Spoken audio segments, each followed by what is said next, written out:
Hi, it's Abby and Carolyn with the Bead Place, and today we're going to show you how to make these fun seed bead bracelets. What Carolyn's doing is she's stringing about 4 feet of size 11 seed beads onto a spool of 26 gauge craft wire. So she's leaving the wire on the spool. She hasn't cut a piece of it. She's just stringing a bunch of them directly on. So she has the best success when she strings them individually. Some people have success when they scoop them up. Carolyn, would you like to demonstrate scooping them? Let's see how she's only getting a couple at a time.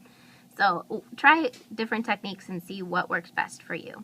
So once you have about 4 feet strung, then you'll move on to the next step. So we're going to wait while Carolyn strings 4 feet, and we'll come back to you.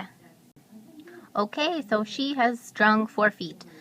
What she's going to do next is string her button to the middle of her cord. What we've done is we've taken her wrist measurement times 2, and then we've added a foot. So she's going to string that to the middle.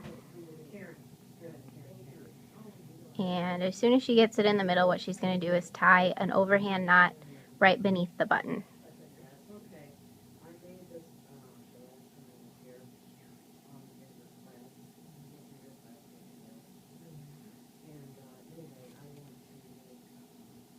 So she's going to snug the knot right up next to the button.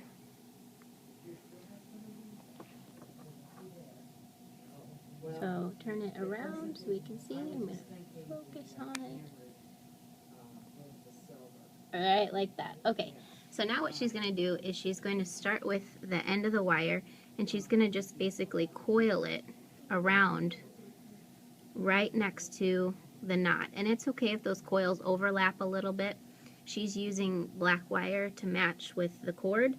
You could use silver if you want, whatever color matches either your seed beads, your leather, or your Genya cord, or the button, whatever you prefer.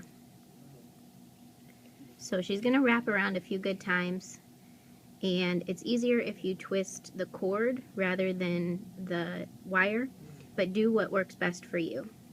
So once she does that, we'll let you take a good look at it so you can see.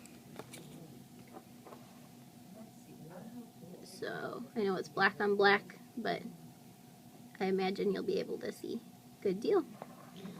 So then what she's going to do is she's going to slide some of those beads up to the cord, and she's going to kind of have to, she'll be having to slide the beads up along the way. So don't slide all of the beads up as you go, just sections at a time work. So notice how she's twisting the bracelet around as she's kind of lining the beads up. As she's coiling, it's going to take up some slack in the wire, so you'll notice that it's important that we keep the wire actually on the spool, because the beads will move down the wire, and we'll need more wire than you'd think.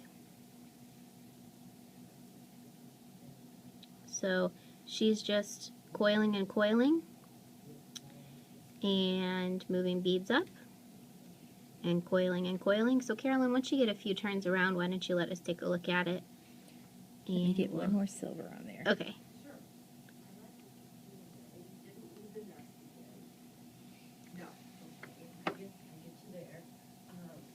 Looks nice. So we'll come back to you when she's got a little bit more done. Okay, Carolyn has reached her goal of wrapping around until the bracelet just barely fits around her wrist. So you can see that the button just barely hits right there. And so now what she's going to do is she's going to tie an overhand knot with the leather. We're going to tie the knot first. That way, if we aren't tying it in the exact spot, we don't have the coil done before, so that we can change it basically. So then she's going to tie another knot so that she can put the button through. So she's sizing it.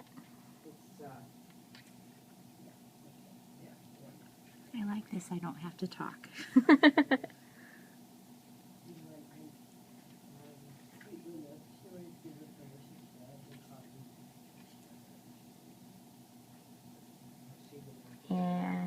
She's making sure that the knot is placed in the right way, and we're going to double check to make sure the button fits through before we go further. Perfect. So now what we're going to do is take the tail end of wire, and Carolyn can cut off about maybe 6 inches of wire, whatever you think you'll need to get a good spiral going or a good coil. And then wrap, wrap, wrap, wrap, wrap, and just coil around. And then once you have a coil that's sufficient, you can trim the tail end off, or if you don't have a tail end, just tuck that little extra bit maybe in between the leather cords or kind of wherever in order to get it out of the way so it doesn't poke your skin. And you can use pliers if you want. I always use my fingernails because I find that I have more control that way, and that way I don't risk scratching the wire. But Carolyn has chosen to use pliers. And then once that is done, what she'll do is just kind of trim the tail end off of the leather, and then you can apply knot, or you can apply glue to the knots if you wish. It's not 100% necessary. You found exactly what you're looking for? Well, I'll bring my aunt here one day this week. Yeah. Okay, this is okay. You got it. Yes.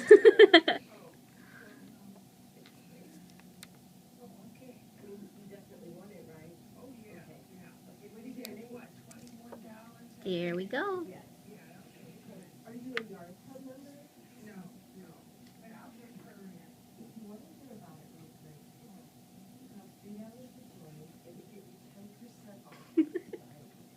You may need a friend to do this the first couple of times. It's going to be stiff, but since the wire is going to bend in the shape, it'll be easier once you get it around your wrist the first time. Well, anyway, Carolyn, why don't we put it into a circle off of your wrist, and then we can show everybody what it will look like. So thanks for watching our how-to video. You can check out our Facebook page, our Instagram, our Pinterest, and make sure to subscribe if you want to see more, and click like if you like the video, comment if you have any questions, and like I said, all materials can be found at beadplace.net. Thanks for watching. Bye, Carolyn. Bye, Carolyn.